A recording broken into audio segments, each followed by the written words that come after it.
कैसे एक साधारण इंसान बना दुनिया का सबसे खतरनाक तानाशाह। एक ऐसा इंसान जिसने पूरी दुनिया को युद्ध की आग में झोंक दिया,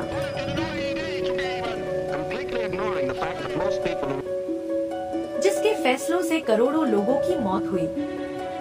एडॉल्फ हिटलर का जन्म 20 अप्रैल 1889 को ऑस्ट्रिया में हुआ था। बचपन में वह एक पेंटर बनना चाहता था। उसने वियना आर्ट एकेडमी में एडमिशन लेने की कोशिश की, लेकिन उसे रिजेक्ट कर दिया गया। यहीं से उसकी जिंदगी बदलने लगी। गरीबी, गुस्सा और असफलता धीरे धीरे उसके अंदर नफरत भरने लगी। पहला विश्व युद्ध 1914 में शुरू हुआ। First world war. Hitler German army में शामिल हो गया। युद्ध के दौरान उसने बहादुरी दिखाई, लेकिन जर्मनी यह युद्ध हार गया। हार के बाद जर्मनी की हालत बेहद खराब हो गई। गरीबी, बेरोजगारी और जनता का गुस्सा बढ़ता गया। हिटलर ने इसी गुस्से को अपना हथियार बना लिया।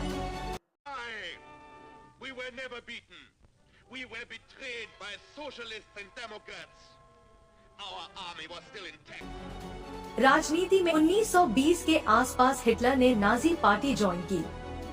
उसकी स्पीचेस इतनी एग्रेसिव और पावरफुल थी कि हजारों लोग उसे सुनने आने लगे। वह लोगों से कहता था, जर्मनी फिर से महान बनेगा।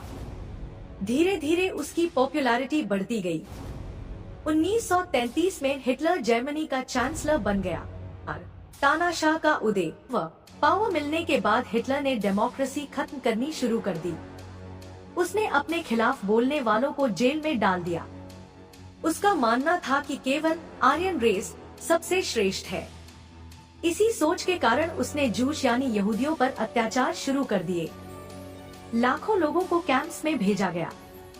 इतिहास में इसे हॉलोकॉस्ट कहा जाता। दूसरा विश्व युद्ध 1939 में हिटलर ने पोलैंड पर हमला कर दिया। यहीं से शुरू हुआ सेकेंड वर्ल्ड वॉर। धीरे धीरे पूरा यूरोप युद्ध में डूब गया।